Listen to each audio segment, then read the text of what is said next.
5 जुगाड़ू बहुओं का तालाब किनारे ससुराल। बारिश की वजह से किराए के घर में हर तरफ पानी भरा है। छत और दीवारों से पानी टपक रहा है। पूरी रात परिवार पानी निकालने और खुद को बचाने की जद्दोजहद में लगा रहा है। सुबह हो चुकी है। 2 बच्चे घर के अंदर जमा पानी में कागज की नाव चलाकर खेल रहे हैं। हे भगवान, ये कैसी आफत आ गई है। रात भर तो आंखें बंद तक नहीं कर पाए। अब सुबह हो गई तो भी ये बारिश थमने का नाम नहीं ले रही। अरे वाह पिंकी, देखो हमारा घर तो आज तालाब बन गया है। मम्मी देखो देखो, हमारे घर में भी नाव चल रही है। अरे वाह, कौन बैठेगा हमारी सवारी पर? गुल्लू भैया देखो ना, कैसे पानी में तैर रही है। अरे चुप हो जाओ तुम दोनों। ये तबाही हो रही है और तुम्हें नाव सूझ रही है। क्या ये बच्चे भी हमारी गरीबी का मजाक उड़ाने लग गए हैं? अरे चुप कराओ इन्हें। पूरी रात इस पानी से लड़ते लड़ते कमर टूट गई है। अब ये शोर और दिमाग खराब कर रहा है। हे भगवान, ये मकान मालिक भी ना खुद तो मकान ठीक करवाता नहीं है, पर किराया मांगने के लिए हर पहली तारीख को सर पर आकर खड़ा हो जाता है। बहू किराया देंगे कहाँ से? पिछले 9 महीने से एक फूटी कौड़ी तक नहीं दी है उसे। माँ कहाँ से दें? गर्मियों में काम मिला नहीं है। अब ये बारिश रही सही कमर तोड़ दी है। दाने दाने के लिए मोहताज हो गए हैं हम। चूल्हा पूरा गीला पड़ा है। माचिस की तीली तक नहीं जल रही। कहाँ से बनाऊं बच्चों के लिए खाना? मम्मी बहुत जोर से भूख लगी है, कुछ तो खाने को दे दो ना। कहा ना कि कुछ नहीं है। चूल्हा देख पूरा भीगा हुआ है। क्या आसमान से तोड़ के लाऊं खाना?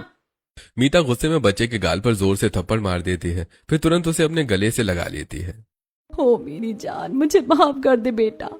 क्या करूं, हमारी गरीबी की मार ऐसी है कि अपने बच्चों को खाना तक नहीं खिला पा रही हूँ। मैं तो पूरी रात सोई नहीं। फर्श से लेकर दीवार तक सब पानी से भर गया है। मुझे तो बहुत डर लग रहा है। आज पहली तारीख है, कहीं वो किराया मांगने ना आ जाए। आज वो जरूर आएगा माँ, पिछले 9 महीने का कर्जा जो है। तभी दरवाजे पर जोर से दस्तक होती है। लो आ गया। दरवाजा खोलो, अब और क्या मुसीबत आनी बाकी है। दरवाजा खुलता है और मकान मालिक अंदर दाखिल होता है। हाँ मैं ही हूँ। किसी ने मेरे बारे में बात की क्या? चलो अब जल्दी से किराया निकालो। पूरे 9 महीने का किराया हो गया है। अब और देरी नहीं चलेगी। आज पैसे लिए बिना मैं किसी भी कीमत पर यहाँ से नहीं जाऊंगा। मालिक, आप तो जानते ही हैं हालात। बारिश की वजह से कहीं काम नहीं चल रहा। थोड़े दिन की मोहलत और दे दीजिए। मालिक देख लीजिए, बच्चे भूख से रो रहे हैं। घर की हालत भी आपके सामने है। छत से पानी गिर रहा है। हम कहाँ जाएं? मीता और गीता मकान मालिक के पैरों पर गिरकर गिड़गिड़ाने लगती हैं। मालिक, हम आपके पैर छूते हैं। बस कुछ दिनों का समय और दे दीजिए। हम आपका एक एक पैसा लौटा देंगे। हाँ मालिक, बस बच्चों का पेट भर जाए। हम मेहनत करके आपकी पाई पाई चुका देंगे। बहुत नाटक देख लिया तुम लोगों का। 9 महीने से यही कर रहे हो। अरे आज अगर पैसे नहीं आए तो इस घर में सिर्फ मेरा कब्जा होगा। निकलो सबके सब बाहर। आज तो तुम लोग मेरी हद पार कर चुके हो। मकान मालिक गीता के पेट पर जोर से लात मारता है। गीता पीछे जाकर कमरे में भरे पानी के गड्ढे में जोर से गिरती है। तूने मेरी पत्नी को लात कैसे मारी? मोहन मकान मालिक का गिरेबान पकड़ लेता है। दोनों में जमकर धक्का मुक्की होती है। अच्छा तो अब ये मुझ पर हाथ उठाएंगे। अभी के अभी इस घर से निकलो, वरना सबको यही खत्म कर दूंगा। मकान मालिक और उसके गुंडे सारा सामान उठाकर बाहर कीचड़ में पटक देते हैं। वो सावित्री को भी जोर से धक्का देता है। हाय रे, मेरी हड्डियां तोड़ दी इस जालिम ने। साहूकार याद रखना, तू जितनी अकड़ में रह रहा है ना, एक दिन ये सारी तेरी अकड़ ढीली कर देंगे। आज हमें घर से निकाल रहा है, पर देखियो एक दिन हम तुझसे ज्यादा अमीर और अच्छे बन के दिखाएंगे। अरे अरे सपने देखना बंद करो और यहाँ से दफा हो जाओ। दोबारा इस रास्ते पर नजर मत आना। पूरा परिवार कीचड़ में बाहर खड़ा है। आसपास के लोग खिड़कियों और दरवाजों से तमाशा देख रहे हैं। कुछ लोग हंस रहे हैं तो कुछ की आंखों में नमी है। भाई साहब, हम पर थोड़ा तरस खा लो। आपके घर में खाली जगह है, बस थोड़े दिन बच्चों को छत दे दो। हम बहुत बड़े अपराधी नहीं हैं, बस गरीबी की मार है। देखो बहन, हम तुम्हारी मदद करना चाहते हैं, लेकिन साहूकार ने साफ मना कर दिया है। जो भी इन लोगों को पना देगा उसका अंजाम बहुत बुरा होगा। हम अपने घर की शांति खराब नहीं कर सकते। भाई साहब, आप तो जानते हो हम कैसे लोग हैं। बस कुछ दिनों की तो बात है, हम कहीं और इंतजाम कर लेंगे। अरे मैंने कह दिया ना, नहीं, साहूकार की दुश्मनी मोल लेने की ताकत हमें नहीं है। यहाँ से चले जाओ, वरना हमें भी घर से निकाल देगा वो। काका, आप तो कह रहे थे कि हम आपके घर के बच्चे जैसे हैं। क्या आज हमें बेघर देखकर आपको जरा भी दुख नहीं हो रहा? अरे बेटी, हम तो तुम्हारे साथ हैं। पर साहूकार की धमकी ने सबकी जुबान सिल दी है। सब डर गए हैं। यहाँ कोई तुम्हारी मदद नहीं करेगा। ये जमाना ही ऐसा है, जहाँ मुसीबत आती है वहाँ लोग अपने दरवाजे बंद कर लेते हैं। देखो देखो सब तमाशा, ये समाज है हमारा, है जिसे कल तक हम अपना समझते थे, आज वो एक धमकी से हमारे बच्चे को कीचड़ में तड़पता देख रहे हैं। छोड़ दो बेटा, किसी के आगे मत झुको। जिसने हमें घर से निकाला है वो भूल गया है कि ऊपर वाला भी देख रहा है। कोई नहीं देगा सहारा, चलो यहाँ से। अरे कहीं ना कहीं तो रास्ता निकलेगा। अगर नहीं निकला तो आज ही तालाब में जाकर डूब मरेंगे सब। ऐसे कैसे डूब मरेंगे? हम तो नए सिरे से शुरुआत करेंगे। अब चाहे तालाब किनारे ही ससुराल क्यों ना बनानी पड़े, पास में ही मेरी सहेली रहती है, हम वहाँ चलते हैं। सभी पड़ोसी अभी भी मजाक उड़ा रहे हैं और आपस में कानाफूसी कर रहे हैं। परिवार बारिश में भीगता हुआ गीता की सहेली के घर पहुंच। सखी, हमारे पास रहने को जगह नहीं है, क्या कुछ पैसे उधार मिल सकते हैं? हम कहीं और रहने का इंतजाम कर लेंगे। बहन, ये कैसी बातें कर रही है? अभी तो तुम्हारे पास खुद का घर भी नहीं है, तुम ना जाने कहाँ दर दर की ठोकरें खाती फिरोगी। हम अपने पैसे वापस लेने कहाँ आएंगे? हम पैसे लौटा देंगे, बस आज मुसीबत है इसलिए मदद मांग रहे हैं। और मुझे तो पता है कि तुम्हारे घर के आदमियों ने साहूकार से कर्ज लिया है। तुम्हें पता है ना वो कैसा आदमी है। कल को अगर हमारे घर का हुक्का पानी बंद हो गया या उसने हमारे घर वालों को काम से निकाल दिया तो हम क्या करेंगे? हम अपने घर का ये हश्र नहीं चाहते। वाह, यानी तुम भी वही कर रही हो जो बाकी दुनिया कर रही है। तुम सब स्वार्थी हो। सबके सब स्वार्थी है, यहाँ कोई अपना नहीं है। जब मुसीबत आती तो सब अपने दरवाजे बंद कर लेते हैं। चलो बच्चों, मत मांगो किसी से भीख, यहाँ कोई अपना नहीं है। अब तो बस भगवान का ही सहारा है, जिसने हमें इस दुनिया में भेजा है, वही रास्ता दिखाएगा। माँ ठीक कह रही है, चलो इस गांव में अब हमारे लिए कुछ नहीं बचा, हम अपनी किस्मत कहीं और ढूंढेंगे। परिवार भगवान का नाम लेकर बारिश और कीचड़ में आगे बढ़ जाता है। बच्चों के पैर सूज गए हैं, बड़े भी बेहाल हैं। सड़क से गुजरने वाले लोग उनका मजाक उड़ाते हुए निकल रहे हैं। बेटा, अब और चला नहीं जा रहा है, मेरे पैर तो जैसे कीचड़ में धंसते जा रहे हैं। माँ बस थोड़ा और, कहीं तो पनाह मिलेगी। तभी एक पुरानी बैलगाड़ी गड़गड़ाती हुई पास से गुजरती है। रामू हाथ हिलाकर उसे रुकने का इशारा करता है। अरे ओ भाई साहब, जरा रुकना, क्या थोड़ी दूर तक पहुंचा दोगे? अरे भाई कहाँ जाना है? और इतने बड़े परिवार को लेकर कहाँ भटक रहे हो? 13 लोग हैं तुम लोग, इस बड़े कुनबे को कहाँ ले जा रहे हो? पता नहीं भैया, बस कोई रहने का ठिकाना ढूंढ रहे हैं। ऊपर वाला जहाँ ले जाए वहीं चले जाएंगे। मेरे पास तो सवारी के पैसे लगते हैं भाई, खाली नहीं चलता। बहुएं अपने फटे पुराने पल्लू और पोटली खंगालती हैं। बहुत मुश्किल से उन्हें 1 अठन्नी और 1 रुपया मिलता है। भैया हमारे पास बस यही है, ये लो, इसी में हम सबको थोड़ी दूर तक पहुंचा दो। बच्चों की हालत बहुत खराब है। चलो भाई बैठ जाओ, इतनी भी बुरी किस्मत नहीं है तुम्हारी कि कोई हाथ न बढ़ाए। पर कहाँ जाना है ये तो बताओ। जो रास्ता दिखे वहीं चल पड़ेंगे। हम तो बस इस गांव की बदनामी और साहूकार की धमकियों से दूर जाना चाहते हैं। पूरा परिवार बैलगाड़ी में लद जाता है। गाड़ी धीमी गति से कीचड़ के बीच आगे बढ़ती है। सावित्री सिर पकड़कर बैठी है, जबकि बहुएं चुपचाप भगवान को याद कर रही हैं। बैलगाड़ी धीरे धीरे कीचड़ और झाड़ियों के बीच से गुजरती हुई एक पुराने तालाब के किनारे आकर रुकती है।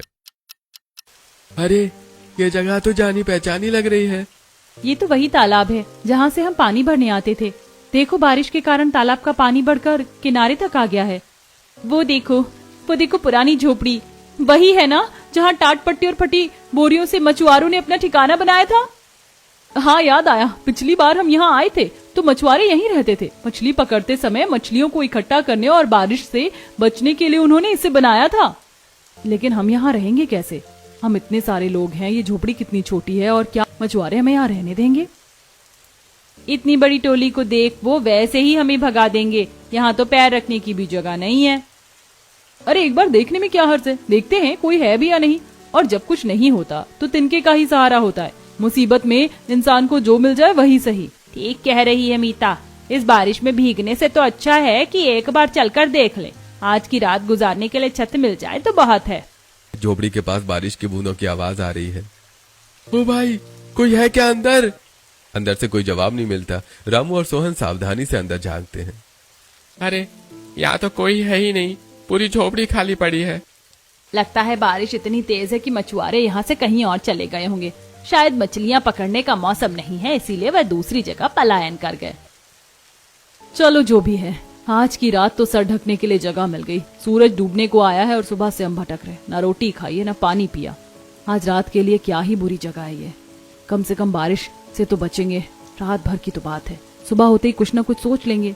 पर माँ जी देखो कितनी बदबू आ रही है यहाँ, चारों तरफ काई जमी है, फर्श पूरी तरह गीला है और ऊपर से पानी भी टपक रहा है। हाँ, यहाँ तो रहने के लायक हालात नहीं है, बच्चे भूख से बिलबिला रहे हैं और ऊपर से ये सीलन।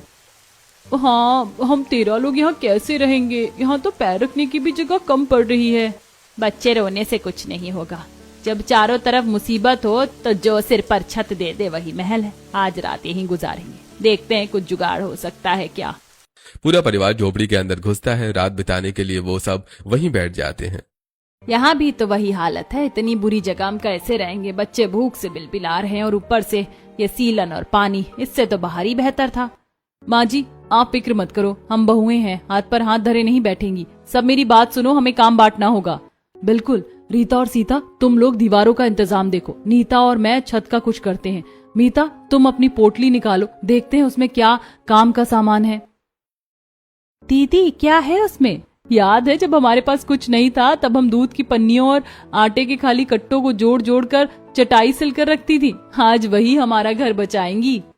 ये चटाइयाँ, इनसे क्या होगा मीता? ये सिर्फ चटाइयाँ नहीं है, ये हमारी ढाल है। आज यही चटाइयाँ हमारी छत बनेंगी, देखो। मीता और गीता उन पुरानी पन्नियों और कट्टों से बनी चटाइयों को छत के खाली हिस्सों और दरारों पर बिछाकर बांधना शुरू करती हैं। दीवारों से जो पानी बह रहा है उसे रोकने के लिए मेरे पास उपाय है। हम अपनी सारी बोरियां दीवारों के किनारे लगा देते हैं और नीचे ये बर्तन रख देते हैं ताकि सारा पानी उन बर्तनों में जमा हो जाए। ठीक है, देखो फर्श कितना सूखा लगने लगा है, बर्तन पानी को सोख रहे हैं और बोरियां दीवारों की नमी को। देखो अब छत से पानी सीधा फर्श पर नहीं गिर रहा, हमने छत और दीवार दोनों को काबू कर लिया। मेरी होनहार बहू, तुमने तो आज नामुमकिन को मुमकिन कर दिया। पर पेट की भूख का क्या? बच्चे अभी भी भूखे हैं। माँ जी गीलेपन का तो इलाज हो गया, पेट की आग बुझाने का भी जुगाड़ करते हैं, चिंता मत कीजिए। पर पेट की आग कैसे बुझाओगी? बच्चों के साथ साथ हमें भी भूख से बुरा हाल हो रहा है। आटा तो थोड़ा बचा है पर सूखा आटा कैसे खाएंगे? पानी में पसा कर खाने जैसा कुछ चाहिए। अरे देखो तालाब के किनारे वो केले का पेड़ है, उस पर तो केले के फूल लगे हैं। वाह, आज तो दावत होगी। केले के फूल की सब्जी बड़ी स्वाद बनती है, चलो उसे तोड़ लाते हैं। बहुएं बाहर जाती हैं और केले के फूल तोड़कर ले आती हैं। उनके पास तेल मसाले नहीं है, बस थोड़ा नमक है। चलो इसे भाप में पका लेते हैं, तेल घी तो है नहीं, पर उबाल कर नमक डाल देंगे तो स्वाद आ जाएगा। और परोसेंगे किसमें? बर्तन तो पानी जमा करने में लगे हैं। केले के पत्ते ये बड़े काम के हैं, पत्ते तोड़कर उनकी थालियां बना लेते हैं, बिल्कुल शुद्ध और देसी खाना। बहुएं केले के पत्ते तोड़कर उन्हें साफ करती हैं और उन पर भाप में पकी केले के फूल की सब्जी और आटे की रोटी परोसती हैं। सब एक साथ घेरा बनाकर बैठते हैं। लो बच्चों खा लो, भगवान ने आज कम से कम भूखे तो नहीं सोने दिया। वाह, सब्जी तो बड़ी स्वाद बनी है दादी। ये जुगाड़ तो कमाल का है, बिना तेल मसाले के भी इतना बढ़िया खाना। जब पेट में आग हो तो रूखा सूखा भी अमृत जैसा लगता है। आज पहली बार हम सब ने चैन की सांस ली है। सब पेट भरकर खाना खाते हैं, लेकिन रात गहराती अचानक तेज बारिश के कारण तालाब का पानी उफन कर झोपड़ी के अंदर घुसने लगता है। फर्श पर रखा पानी का स्तर धीरे धीरे बढ़ने लगता है। अरे ये क्या हो रहा है? बाहर से पानी अंदर आ रहा है। अब हम बच्चे को कहाँ सुलाएं? जमीन तो पूरी गीली हो गई है। माँ जी बाहर भी नहीं जा सकते, वहाँ और तेज बारिश हो रही है। बच्चे बैठकर रात कैसे गुजारेंगे? हार नहीं मानेंगे। माँ जी आप बच्चों को संभालो, हम पांचों अभी बाहर जाकर कुछ जुगाड़ करती हैं। पांचों बहुएं बारिश में बाहर निकलती हैं। तालाब के पास पड़ी पुरानी लकड़ियां, बांस और ईंटें उन्हें दिखती हैं। जल्दी करो, ये ईंटें उठाकर झोपड़ी में ले चलो, तालाब का पानी इन्हें पार नहीं कर पाएगा। बहुएं मशक्कत करके ईंटें अंदर लाती हैं और फर्श पर एक बराबर लाइन में बिछा देती हैं। देखो ईंटें बिछ गई हैं, पानी ईंटों के नीचे रहेगा और ऊपर का हिस्सा सूखा रहेगा। बस अब इन ईंटों के ऊपर वो प्लास्टिक की शीट बिछा देते हैं जो हमने दोपहर में छत के लिए रखी थी। वो प्लास्टिक की शीट ईंटों के ऊपर बिछा देती हैं, जिससे एक सूखा और सुरक्षित ऊंचा प्लेटफॉर्म तैयार हो जाता है। लो अब यहाँ बच्चों को सुला दो, ये जगह सूखी और सुरक्षित है। कम से कम अब नीचे से पानी बच्चों को नहीं छुएगा। धन्य हो मेरी बहुओं, तुम लोगों ने तो मौत के मुंह से भी रास्ता निकाल लिया। इस रात का भी जुगाड़ हो गया। बच्चे उस सूखे प्लेटफॉर्म पर सुरक्षित सो जाते हैं। बाहर बारिश जारी है, पर अंदर परिवार ने एक बार फिर हिम्मत से जीत हासिल कर ली है। झोपड़ी के अंदर बैठा परिवार सहम जाता है। ये साहूकार तो कम से कम बेइज्जती कर रहा था, हाथ पैर चला रहा था। ये मछुआरे तो हमारी हड्डी पसलियां तोड़ देंगे, मार मूर देंगे, हमें पता भी नहीं चलेगा। तुम सब विधवा हो जाओगी। अरे तुम लोग शांत हो जाओगी कि नहीं होगी शांत? पहले देखने तो दो आखिर कौन है। डर कर बैठने से कुछ नहीं होगा। बहुएं हिम्मत करके बाहर निकलती हैं। मछुआरे गुस्से में झोपड़ी की तरफ बढ़ रहे हैं। भैया राम राम। अरे राम राम, शाम शाम छोड़ो, हमारी गली से, हमारी झोपड़ी से रास्ता मोड़ो, फटाफट निकलो यहाँ से अभी के अभी। भैया हमारी आप बीती तो सुन लो। साहूकार ने कर्ज के बदले हमें निकाल दिया, हम बेघर हो गए। हमारे देखो छोटे छोटे 2 बच्चे, ये बूढ़ी माँ है, हम कहाँ जाए? हम तुम्हारी बहनें ही तो हैं। और देखो अभी तो रक्षाबंधन का त्योहार भी आ रहा है। अरे अरे, तू शांत हो जाओ, 2 मिनट तुम लोग शांत हो जाओ, इतना जोर से मत चिल्लाओ। हाँ बहन, अब बताओ कि साहूकार ने तुम्हें क्यों निकाला? क्या तुम्हारे पास कुछ भी नहीं बचा? और तुम्हारे आदमी क्या काम धंधा नहीं करते? मीता और गीता की आंखों में आंसू आ जाते हैं और वो अपनी सारी मुसीबतें और साहूकार का जुल्म मछुआरों को बताने लगती हैं। काम धंधा तो करते थे साहब, लेकिन गर्मी में फसल सूख गई। जो मालिक था उसने काम नहीं है कहकर निकाल दिया। अब बारिश ने खेतों को तालाब बना दिया है, तो मालिक ने हमारी मेहनत की कमाई भी नहीं दी। हम दाने दाने को मोहताज हो गए हैं। मछुआरे परिवार की हाल सुनकर भावुक हो जाते हैं और उनकी आंखों में आंसू आ जाते हैं। बहन हमें माफ कर दो, हमने बिना तुम्हारी बात सुने ही तुम पर चिल्लाया इतना, बिना जाने ही तुम्हें इतना कुछ बोल दिया। हमसे बहुत बड़ी गलती हो गई। तुम लोग यहाँ आराम से रह सकती हो, जब तक कोई तुम्हें पक्का ठिकाना नहीं मिलता तुम यहीं रहो। कोई तुम्हें यहाँ से नहीं निकालेगा, जो निकालेगा उसे हम देख लेंगे। मछुआरा अपनी मछली पकड़ने वाली 2 टोकरियां और हुक आगे बढ़ा देता है। ये लो, ये टोकरियां और हुक तुम रखो, हम अपना कोई दूसरा ठिकाना देख लेंगे। हम हाथ के कारीगर हैं, कहीं भी पेट भर के खा लेंगे। हमारे पिताजी कहते थे, जिसे हाथ का हुनर आता है वो कभी भूखा नहीं मरता। पर भैया ये हुनर तो हमें आता ही नहीं, हम तो खेती बाड़ी जानते हैं। अरे हम सिखाएंगे तुम्हें, एक बार कोशिश तो करो। मछुआरे कुछ देर रुककर उन्हें जाल डालने और मछली पकड़ने का तरीका सिखाते हैं। जाल डालते ही मछलियां फंसने लगती हैं। अरे वाह अम्मा, देखो देखो कितनी बड़ी मछली, आज तो मछली पकेगी। भैया ये तो बहुत बड़ा काम हो गया, आप लोगों ने तो आज हमारी जिंदगी बचा ली। थोड़ी मछली अपने खाने के लिए रख लेना और बाकी बाजार में बेच देना। जितनी बड़ी मछली उतनी बड़ी अच्छी कीमत। अच्छा अब हम चलते हैं। मछुआरे राम राम कहकर चले जाते हैं। परिवार को तालाब के किनारे रहने का ठिकाना और कमाई का साधन दोनों मिल गए हैं। झोपड़ी के अंदर कल रात से जमा पानी के बर्तन अब भर चुके हैं। बहुएं अब काम में जुट गई हैं। चलो अब एक एक करके इन बर्तनों को खाली करते हैं। आज का दिन बहुत काम का है, हमें इस जगह को रहने लायक बनाना है। दीदी कपड़े सब गीले हो गए हैं, सुखाए कहाँ? कोई रस्सी भी नहीं है हमारे पास। रस्सियों का जुगाड़ हो जाएगा, हम सब अपने पेटीकोट के नाड़े निकाल लेते हैं, उन्हीं को आपस में जोड़कर लंबी रस्सी बना लेंगे। 5 बहुएं अपने पेटीकोट से नाड़े निकालती हैं और उन्हें आपस में मजबूती से बांधकर एक लंबी डोरी तैयार करती हैं। वो उसे तालाब के किनारे 2 पेड़ों के बीच बांध देती हैं। देखो ये जुगाड़ कितना बढ़िया रहा। अब इन पर अपनी सारी पन्नियां और गीले कपड़े सुखा देते हैं, धूप निकलते ही सब सूख जाएगा। आज तो हम सबकी जान बच गई। कल रात तो लगा था कि शायद ये रात कभी खत्म ही नहीं होगी, पर देखो आज हम अपने पैरों पर खड़े हैं। सच कहा बहू, जब तक हिम्मत है तब तक कोई मुसीबत बड़ी नहीं होती। तुमने रात भर जागकर जो ईंटों का प्लेटफॉर्म बनाया था उसी ने बच्चों को सुरक्षित रखा। माँ जी अभी तो शुरुआत है, अब हमें इस तालाब के किनारे को अपना घर बनाना है। जब व्यापार के लिए हुनर मिल गया है तो मेहनत करने में कैसी हिचकिचाहट।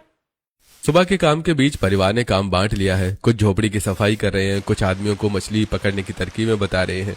इसी बीच 2 बहुएं तालाब के किनारे किनारे घूमकर निरीक्षण कर रही हैं। अरे देखो यहाँ तालाब के किनारे कितनी सारी काई जमी हुई है। मैंने सुना है कि ये काई तो शहर के बाजारों में बहुत काम आती है। इसे तो फेस पैक और प्रोटीन बार जैसी चीजों में इस्तेमाल करते हैं, ये तो बिक सकती है। और यहाँ देखो, यहाँ तो कमल के फूल खिले हैं, देखो कितने ताजे हैं। ये फूल तो बड़े महंगे बिकते हैं। और ये देखो पानी के बहाव से कितनी सारी जड़ें और पानी के पौधे किनारे पर आ गए। ये देखो ये बेलें कितनी मोटी और मजबूत है। ये हमारे नाड़ों से भी ज्यादा मजबूत और टिकाऊ हैं। इनसे तो हम बड़ी और पक्की रस्सियां बना सकते हैं। बहुएं एक दूसरे को आवाज देती हैं और जो कुछ भी उन्हें तालाब के किनारे मिलता है उसे समेटने लगती हैं। वो खुश हैं कि उनके आसपास ही कमाई के इतने साधन मौजूद हैं। तभी अचानक एक जोरदार हवा का झोंका आता है। अरे हवा देखो कितनी तेज है। वो देखो हमारा नाड़ू वाला जुगाड़। तेज हवा के दबाव से वो नाड़ा टूट जाता है जिस पर उन्होंने अपने गीले कपड़े और पन्नियां सुखा रखी थी। सारे कपड़े कीचड़ और तालाब के पानी में जा गिरते हैं। हाय रे, सब मेहनत बेकार हो गई। ये नाड़े इस तेज हवा का दबाव नहीं झेल पाए। लगता है कुदरत हमारा इम्तिहान ले रही है। सुबह से जो मेहनत की थी वो सब फिर कीचड़ में मिल गई। कोई बात नहीं, जो हमने अभी वो मजबूत जड़ें और बेलें देखी थी ना, उनसे हम नई रस्सियां बनाएंगे। वो नाड़ों से कहीं ज्यादा मजबूत होंगी और ये हवा क्या तूफान भी नहीं तोड़ पाएगा उन्हें। परिवार फिर से एकजुट हो जाता है। कीचड़ में गिरे कपड़ों को वो दोबारा धोने की कोशिश में जुट जाते हैं और साथ ही नई मजबूत रस्सी बनाने का काम शुरू कर देते हैं। दीदी, नाड़ों के भरोसे अब और नहीं बैठेंगे। वो जो मजबूत जड़ें और बेलें हमें तालाब के किनारे मिली थी, उन्हें हम आपस में गूंथ कर रस्सियां बना लेते हैं। बहुएं पूरी शिद्दत के साथ उन प्राकृतिक बेलों और पानी के पौधों की जड़ों को गूंथ कर एक बेहद मजबूत रस्सी तैयार करती हैं। देखो, ये नाड़ों से कहीं ज्यादा मोटी और मजबूत है। अब हवा क्या, कोई भी आंधी आ जाए ये छत की पन्नियों को हिलने भी नहीं देगी।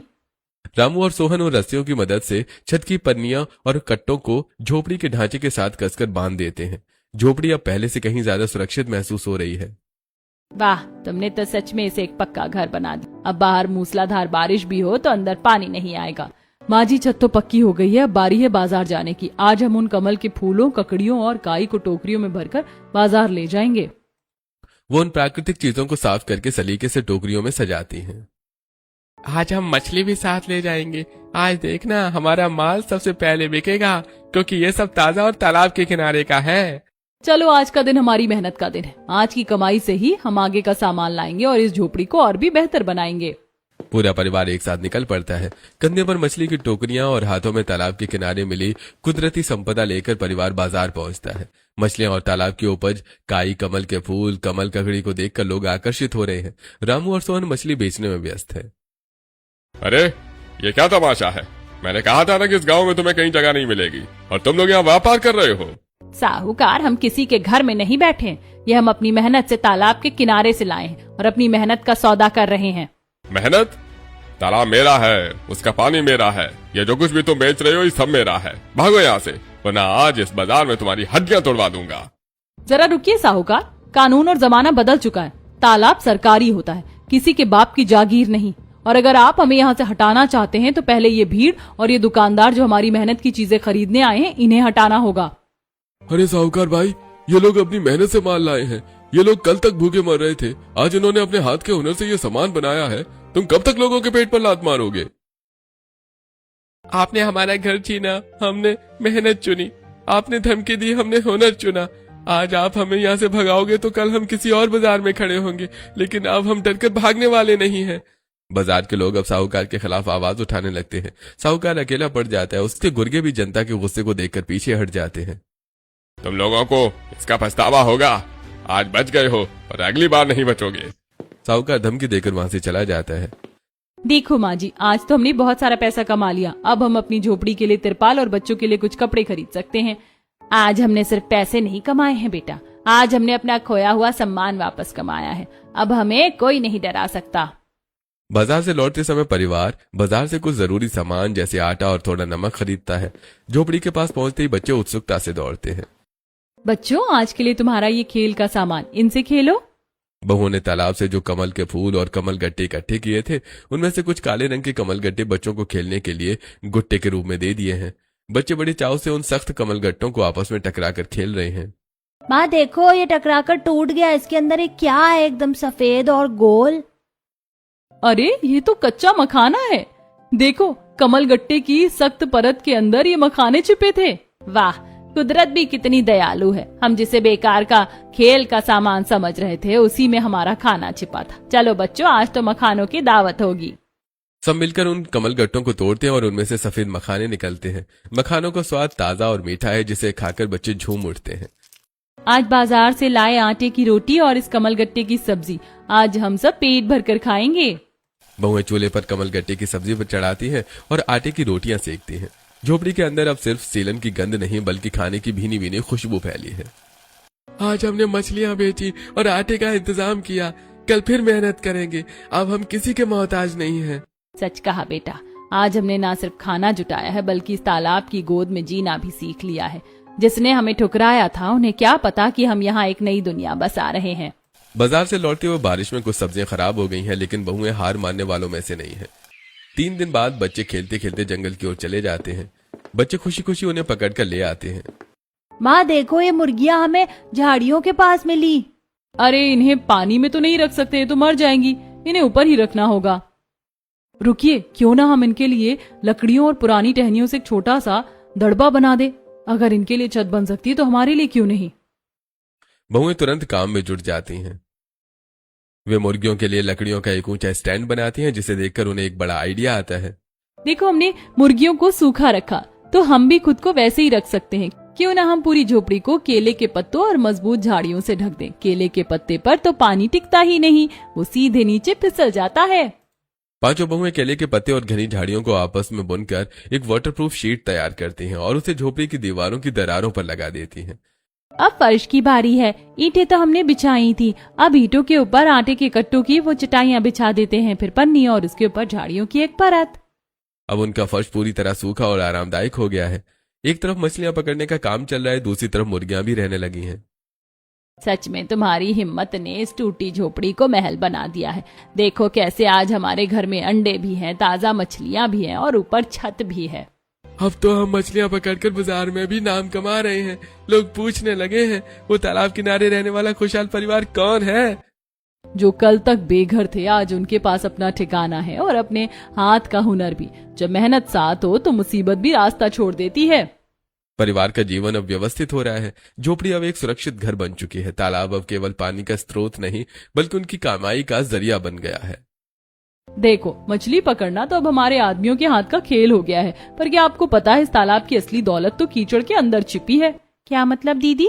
कमल ककड़ी। कीचड़ में गहरे दबी ये ककड़ियां शहर के बड़े होटलों में कितनी महंगी बिकती हैं, ये किसी को नहीं पता। हम रोज थोड़ा थोड़ा करके इन्हें निकालेंगे और साफ करके बाजार पहुंचाएंगे। बहुएं और बच्चे तालाब के किनारे कीचड़ में कमल ककड़ियां ढूंढने लगते हैं। और ये कमल के फूल, दीदी देखो तो सही, अगर हम इन्हें सीधे बेचें तो कम दाम मिलते हैं, लेकिन अगर इनकी माला गूंथ कर बाजार ले जाए तो? मैंने सुना है शहर में एक माला कम से कम 200 रुपए की बिकती है। अगर हम 150 रुपए में भी बेचें तो एक दिन में हजारों की कमाई हो सकती है।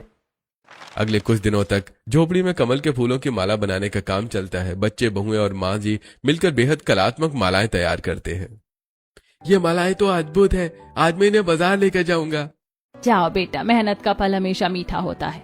और हाँ, कमल के बीज भी साथ लेते जाना। अगली बार जब इन्हें पानी में डालोगे तो कुछ ही दिनों में नए कमल खिल उठेंगे। बाजार में रामू और सोहन जब मालाएं लेकर पहुंचते हैं तो उनकी ताजगी और खूबसूरती देखकर ग्राहकों की भीड़ लग जाती है।